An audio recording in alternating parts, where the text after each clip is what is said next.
presidente, primeiro quero aqui parabenizar a presidenta Dilma pela feliz escolha que fez exatamente ao convidar o filósofo, o professor Renato Janine Ribeiro, que tomará posse agora no próximo dia 6 como o novo ministro da Educação. Professor Janine é um nome conceituado, um nome muito respeitado, né, pela academia, um nome muito respeitado, não só na academia, mas na comunidade educacional como um todo. É um filósofo de grande valor, né, talentoso, é um homem que participou e deu e continua dando uma contribuição muito importante, né, à democracia no nosso país. É um homem também que tem experiência de gestão. É bom aqui ressaltar que o professor Janine ocupou a função de presidente da Comissão de Cooperação Internacional da USP, foi secretário e conselheiro da Sociedade Brasileira para o Progresso da Ciência e foi também, professor Janine, no governo do presidente Lula, ele desempenhou, né, uma função muito importante quando foi diretor de avaliação da coordenação de aperfeiçoamento de pessoal de nível superior, a CAPES, no período entre 2004 e 2008. Como bom filósofo que é, professor Renato Janine tem ideias avançadas para o setor. Recentemente, em sua coluna no jornal Valor Econômico, da qual se afastou agora, porque vai assumir, né, o cargo de ministro da Educação, defendeu que a educação deixe de seguir currículos rígidos, tornando-se mais prazerosa e criativa. O professor também considera essencial uma contínua atualização dos profissionais e a oferta de cursos abertos que contribui, na opinião do novo ministro, abre aspas, para alargar o horizonte dos cidadãos e dar-lhes mais liberdade.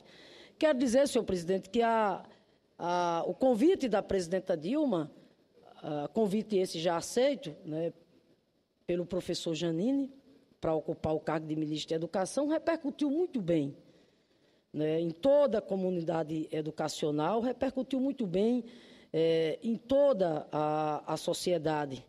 Quero aqui, por exemplo, destacar as palavras do Daniel Cara, que é o coordenador-geral da campanha nacional pelo direito à educação, quando disse que a nomeação de Janine demonstra uma estratégia muito acertada da presidenta Dilma. Abre aspas, fala Daniel Cara, são caminhos diferentes em que a presidenta exatamente começa a acertar. Diz mais ainda o Daniel Cara, que tem clareza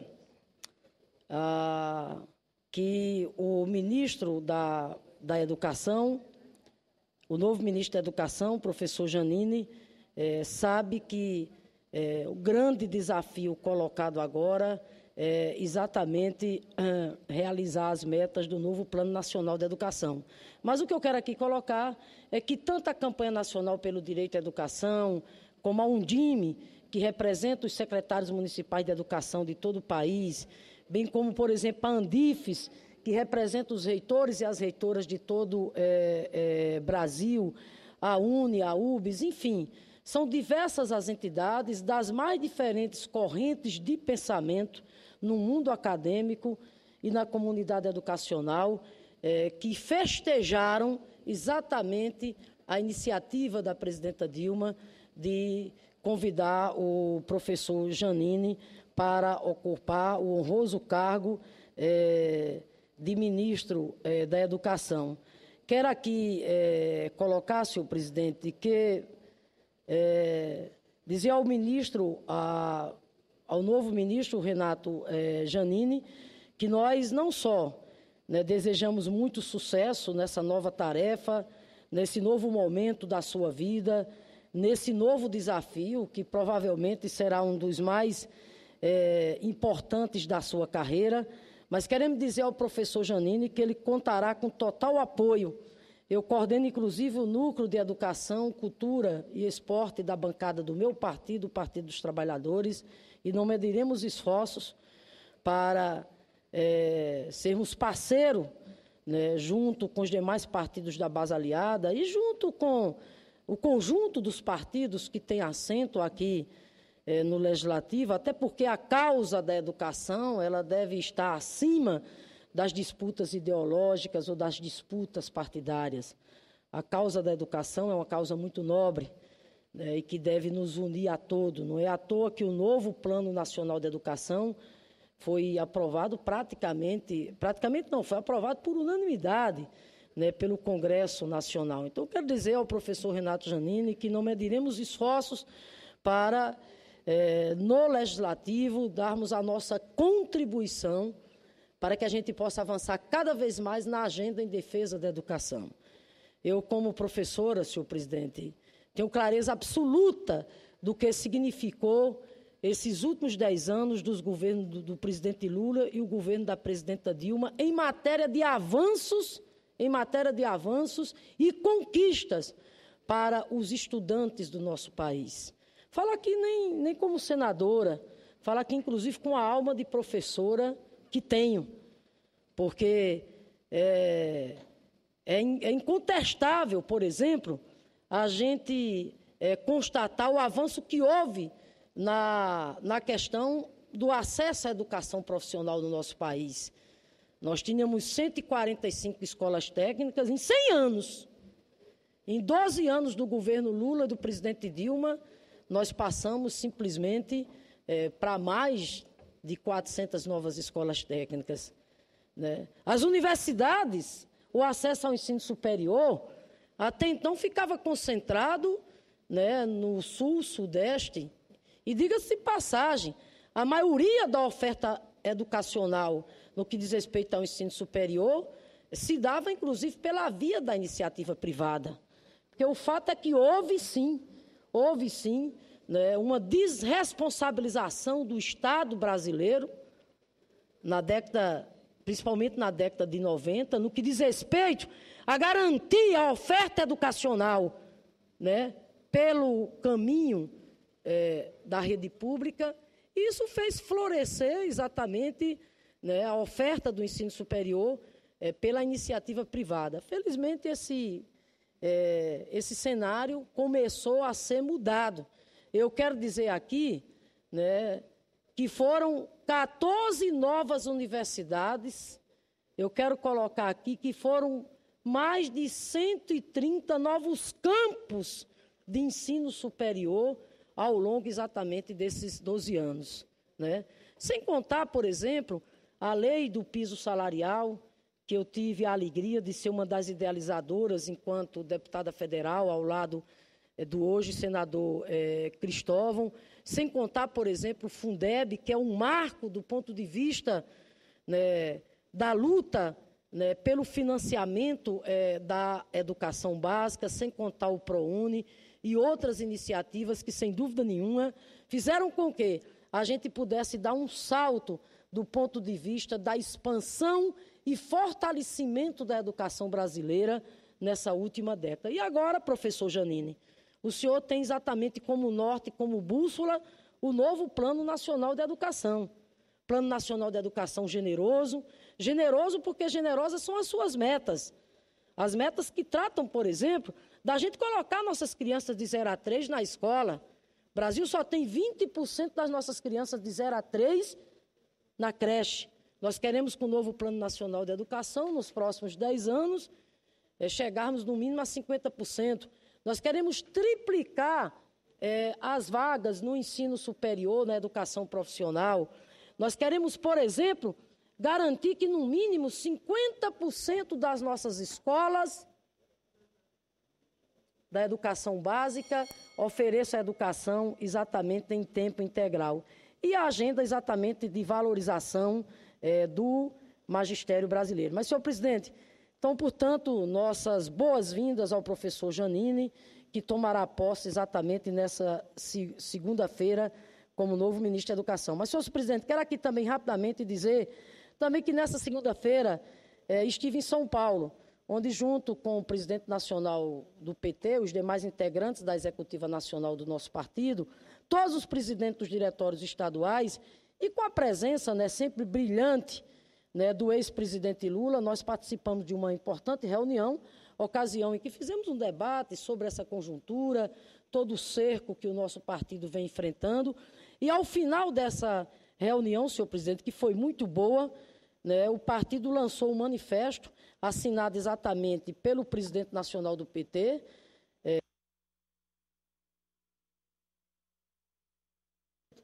quero só pedir a benevolência da Vossa Excelência, só aqui para ler aqui, fazer um registro do nosso manifesto. O manifesto, senhor presidente, coloca que nós vivemos um momento de contradições no nosso país. Internamente, enfrentamos uma verdadeira guerra protagonizada contra nós pelos maus perdedores do jogo democrático, que, sem conseguir a aprovação das urnas, tentam agora reverter na marra o jogo democrático, fazendo de tudo para inviabilizar as ações do nosso governo e para tirar o país, para inviabilizar as ações do nosso governo que visam tirar o país da crise. Felizmente, senhor presidente, nós temos as vozes aí que continuam apostando no quanto pior, melhor e na defesa do caos. Mas eu quero dizer que essa postura pessimista e mesmo de boicote ao nosso país não encontra eco lá fora. A agência de risco, a Standard & Poor's, por exemplo, recentemente deu uma nota onde dá crédito de longo prazo ao Brasil na moeda estrangeira. Com isso, o que é que a agência está dizendo? Está dizendo que confia nas medidas da área econômica do governo Dilma para voltar a crescer. Ou seja, o Brasil continua, sim, sendo visto lá fora como um país que merece investimento do exterior. Quero dizer, senhor presidente, que entendo que esse Congresso, para além das disputas partidárias e ideológicas, tem que, acima de tudo, ter claro que, nesse momento, nós temos que fazer exatamente a defesa do Brasil. E que nós não podemos deixar que escândalos de corrupção, como o da Petrobras, que, diga-se de passagem, têm sido denunciados e investigados no nosso governo, o que não acontecia anteriormente. É sempre bom lembrar. Antigamente eram os tempos do engavetador-geral da República. Antigamente não tinha uma controladoria geral da União com patamar como tem hoje de ministério. Antigamente, por exemplo, a Polícia Federal não recebia os investimentos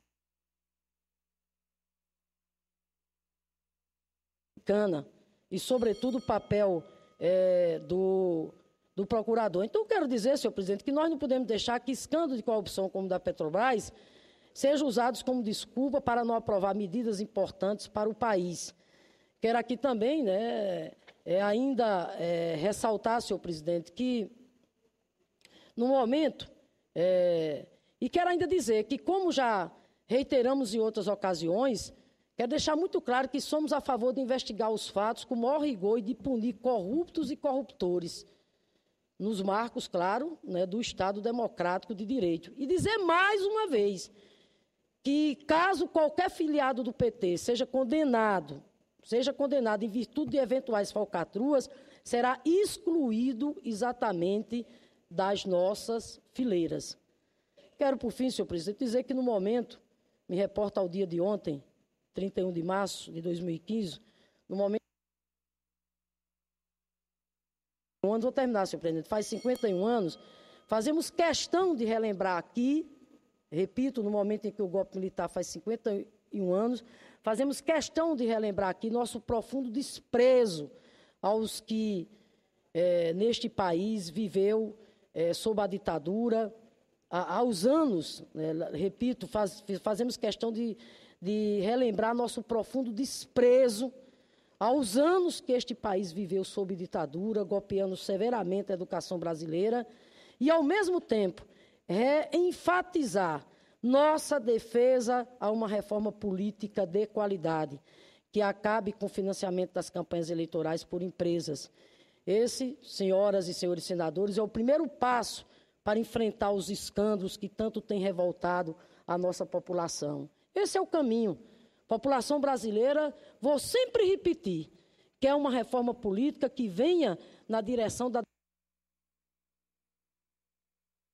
que venha na defesa da democracia, que venha na defesa, inclusive, né, de ampliar os mecanismos e os espaços de participação da sociedade. Vou concluir, senhor presidente. É por isso, já prorroguei o tempo de Vossa Excelência 4 vezes. Não, ok. Pedi apenas, o senhor só me deu até agora 40% que deu ao senador Flecha Ribeiro, mas agradeço a sua generosidade. Mas quer dizer, senhor presidente, que é por isso que, mais uma vez, quero aqui saudar, né, o movimento da Coalizão Democrática pela reforma política com eleições limpas. Aliás, senadora Vanessa, brevemente o movimento da Coalizão Democrática estará aqui no Senado, quando serão convidados todos os partidos políticos para o movimento com a coordenação da Coalizão Democrática, para que nós possamos debater melhor sobre exatamente os eixos da proposta de reforma política que a Coalizão Democrática